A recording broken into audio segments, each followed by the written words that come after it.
Glória a Deus. Pai do Senhor Jesus, irmãos. Amém. Meus irmãos, vamos abrir nossas Bíblias no livro dos Salmos, capítulo 121. Hoje nós vamos entender como esse salmo é dividido, ou esmiuçá-lo com algumas passagens em hebraico. Vamos ver como que o salmo é dividido com o olhar da fé, a estabilidade da caminhada do servo fiel, uma proteção constante de Deus e uma preservação integral da vida do cristão. Quem achou Salmos 121, dá um brado pentecostal. A epígrafe diz: Deus é guarda fiel do seu povo. Cântico dos degraus. Eleva os meus olhos para os montes, de onde me virá o socorro. O meu socorro vem do Senhor, que fez o céu e a terra. Não deixará vacilar o teu pé. Aquele que te guarda não tosquenejará. Eis que não tosquenejará, nem dormirá o guarda de Israel. O Senhor é quem te guarda. O Senhor é a tua sombra à tua direita. O sol não te molestará de dia, nem a lua de noite. O Senhor te guardará de todo mal. Ele guardará a tua alma. O Senhor guardará a tua entrada e a tua saída, desde agora e para sempre. Amém, irmãos? Pode sentar glorificando ao Senhor. Meus irmãos, esse salmo faz parte de um bloco chamado, traduzido aqui como Cântico dos Degraus, né, que em hebraico é Shir HaMa'alot. Shir HaMa'alot, que é o Cântico dos Degraus, era porque ele vai do Salmo 120 ao Salmo 134. E ele era cantado em peregrinações para Jerusalém, normalmente na época antes da Páscoa, né? Da festa de Pentecostes, da festa de Tabernáculos, que o povo peregrinava para Jerusalém. Jerusalém fica 760 metros acima do nível do mar, então era comum que o povo de Deus subisse. Então, por isso, Cântico dos Degraus. Que literalmente, irmãos, aqui Cântico dos Degraus, traduzido como eu falei, Shir HaMa'alot, Ma'alot, significa elevações. Então era usado esse salmo, junto com os outros, né, do 120 ao 134, especificamente para viagens, para atravessar regiões perigosas e com momentos de insegurança grande na vida do cristão. Porque a Ma'alot, que significa elevações, também significa crescimento espiritual.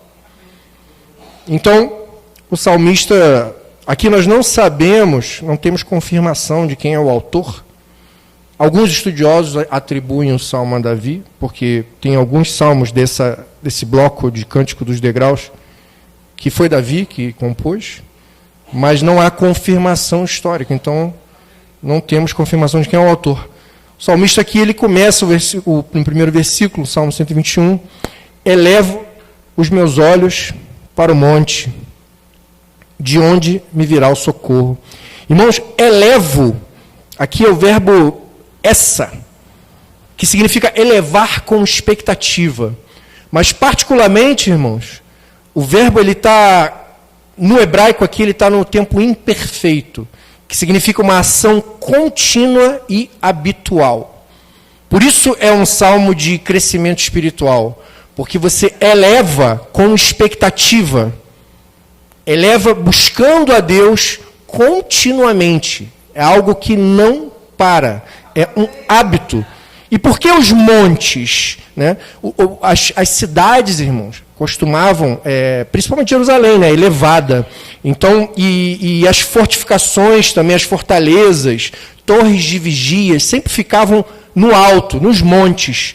Então, quando o salmista ele eleva para algo que ele precisa vencer. Então, por isso que ele está entendendo como um crescimento espiritual que é necessário. Algo que eu preciso vencer. Eu elevo os meus olhos continuamente para aquilo que eu preciso vencer.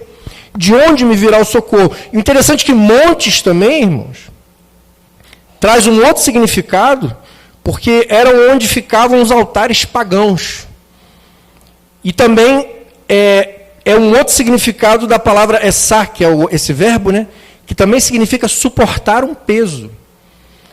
Ou seja, eu estou elevando meus olhos para os montes, você pensa num lugar que tem um altar pagão, então você pensa numa tribulação. Então você também está elevando seus olhos, suportando um peso, uma ação contínua que acontece na sua vida. E o salmista pergunta, de onde me virá o socorro? Virá? Aqui também está no tempo imperfeito. Então ele não pergunta quando o socorro vai vir pontualmente. Ele pergunta de onde o socorro vai vir continuamente. A fé do salmista é que ele não vai ser socorrido uma vez. Ele vai ser socorrido infinitas vezes ao longo da sua vida. Eleva os meus olhos para o monte. De onde me virá o socorro? Esse socorro, irmãos, o meu socorro vem do Senhor que fez o céu e a terra, no versículo 2. Socorro é ezer, que significa auxílio indispensável. Não é simplesmente uma ajuda. É algo que o salmista está dizendo que a simples presença de Deus vai tornar qualquer missão na sua vida possível. E por isso não é uma simples ajuda pontual. Então a presença de Deus é necessária. Esse socorro vem do Senhor, que fez o céu e a terra. E o fez aqui, irmão, literalmente é o que fez. Se tivesse a palavra fazedor em português, seria essa palavra.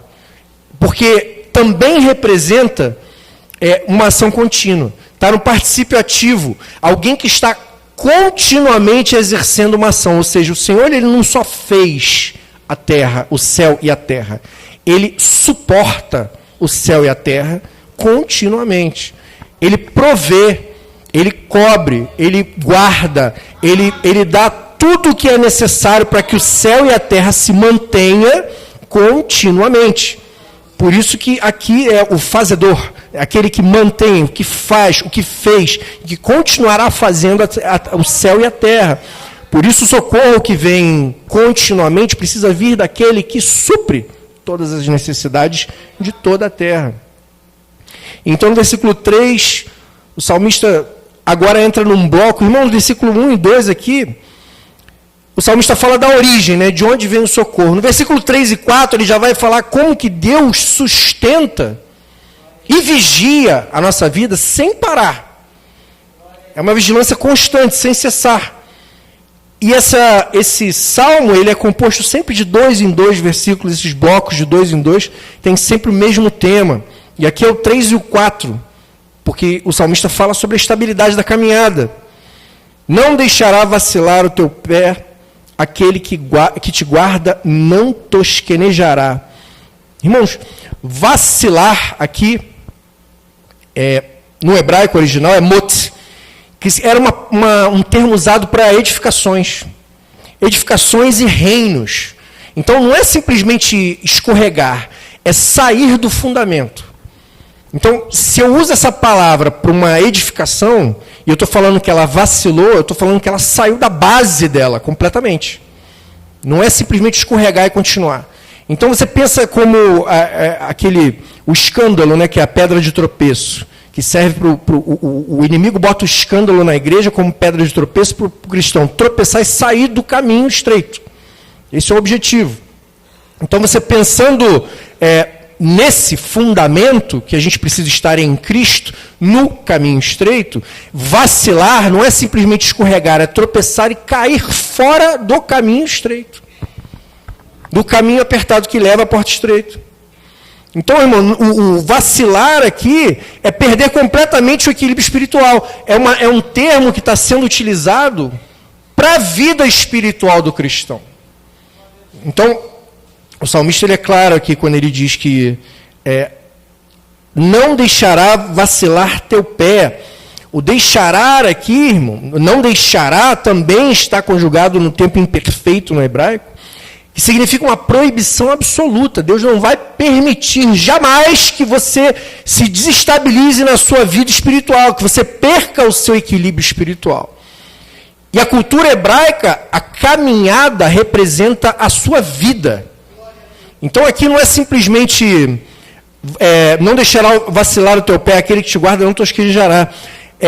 A caminhada representa toda a vida, ou seja, se Deus não está proibindo completamente, uma proibição absoluta de que você perca o fundamento, que é Cristo, Deus, ele está te dando, na verdade, uma estabilidade existencial, irmão. É uma estabilidade para a sua vida, para a sua existência na terra. Então, a gente olha para esse salmo, começa a ler, ele pensa assim, num socorro imediato, num problema pontual, mas ele é muito mais abrangente. Ele fala sobre toda a vida do cristão na terra. Então é algo muito mais profundo, muito mais completo. Aquele que te guarda não tosquenejará. Tosquenejará, ele repete aqui, eis que não tosquenejará, nem dormirá o guarda de Israel. Irmão, tosquenejar, né, é um cochilo involuntário. E o dormir é o realmente dormir. Então, para dormir, irmão, a pessoa precisa ter intenção de descansar. Tosquenejar é aquele que você está tão cansado que você não percebe, você dá aquela cochilada. Então, o que o salmista está dizendo é que aquele que te guarda, ele não vai nem dormir voluntariamente. Ele vai vigiar você o tempo inteiro. O Senhor, ele é o escudo permanente das coisas que são visíveis e invisíveis. E aqui o salmista representa isso. Eis que não tosquenejará, nem dormirá o guarda de Israel. Aqui, irmãos, eu lembro da passagem em Isaías, capítulo 27, versículo 3. Diz a Bíblia, eu, Senhor, aguardo, e a cada momento arregarei, para que ninguém lhe faça dano, de noite e de dia aguardarei. É uma guarda contínua, é uma progressão da vigia. Ela começa olhando, mas ela não para de te vigiar. Então o Senhor também, o salmista aqui usa o verbo dormir, que é o mesmo verbo que Elias usou para descrever nos profetas de Baal. Vou ler aqui para os irmãos a passagem, primeiro livro dos Reis, capítulo 18, versículo 27, diz, sucedeu que ao meio-dia Elias zombava deles e dizia, clamai em altas vozes, porque ele é um Deus. Pode ser que esteja falando, ou que tenha alguma coisa a fazer, ou que intente alguma viagem. Porventura dorme e despertará. Então Elias usou a mesma palavra aqui, que o salmista usa para dizer que Deus, ele não dorme. Elias estava dizendo, ó, grita mais alto, para o teu Deus aí botar fogo no altar, porque ele pode estar dormindo. E o salmista diz que Deus, que te guarda, não dorme. E aqui, e então, irmãos, essa progressão de guarda, ela só vem para o servo fiel. Para aquele que busca a Deus, aquele que entrega a sua vida ao Senhor, aquele que quer dignamente ser salvo e morar na glória com o Senhor. E então o salmista no versículo 5 e 6, irmãos, ele já fala sobre uma proteção constante, como o Senhor sendo o nosso escudo. Versículo 5 diz, o Senhor é quem te guarda, o Senhor é a tua sombra, a tua direita. Irmão, direita, em hebraico yamin, representa autoridade, força, honra, mas é um lado que é vulnerável do guerreiro. Porque o guerreiro, em geral, a gente tem a tendência, né, o simbolismo aqui do salmo poético, é que o guerreiro ele ataca com a mão direita, mas ele carrega o escudo com a mão esquerda. Então, o lado que ele se protege mais é o lado esquerdo, o lado mais vulnerável é o lado que ele ataca. E a gente não tende a pensar nisso. Então, o salmista, a intenção dele foi mostrar aqui que Deus ele está representando autoridade, força e honra na tua vida, e ele também está protegendo o seu lado mais frágil. O Senhor é a tua sombra, a tua direita. No versículo 6, não te molestará de dia o sol, nem a lua de noite. Irmão, sol e lua aqui representam perigos visíveis e invisíveis. Porque o sol, a gente está sempre vendo, mas a lua, quando ela é nova, você não vê. Então o salmista está dizendo que, mesmo nos perigos visíveis e nos perigos invisíveis, ele te guarda. E aqui, irmãos, a cultura hebraica representava isso. Também, além disso, o medo noturno é representado pela lua. Então, o sol não te molestará de dia, nem a lua de noite. Ou seja, em momento nenhum, os perigos visíveis e invisíveis não terão permissão de Deus para chegar perto da tua vida. E a raiz do verbo que é usado aqui para te molestará, a raiz é naká, significa literalmente não terão autorização de Deus para causar efeito destrutivo. Seria molestar. Não te molestarão. Então, o salmista ele continua aqui no versículo 7, no versículo 8, agora com a preservação integral da sua vida, como Deus guarda a sua alma, a sua vida e a sua jornada na terra. Né? Versículo 7. O Senhor te guardará de todo mal. Ele guardará a tua alma. Alma, aqui é a mesma palavra usada para fôlego de vida, nefesh, que representa a sua existência, a sua identidade, toda a sua vida, irmão. Então o Senhor te guardará de todo mal, Ele guardará a tua alma. Deus, irmão, quando Ele guarda toda a sua existência, aqui o nefesh representando toda a sua existência, Ele guarda você desde o momento do seu nascimento até o momento da sua partida para a glória. Então é um salmo que te dá força para prosseguir na sua vida, tendo a certeza de que Deus ele te alcança, te busca, te resgata em todos os momentos da sua vida.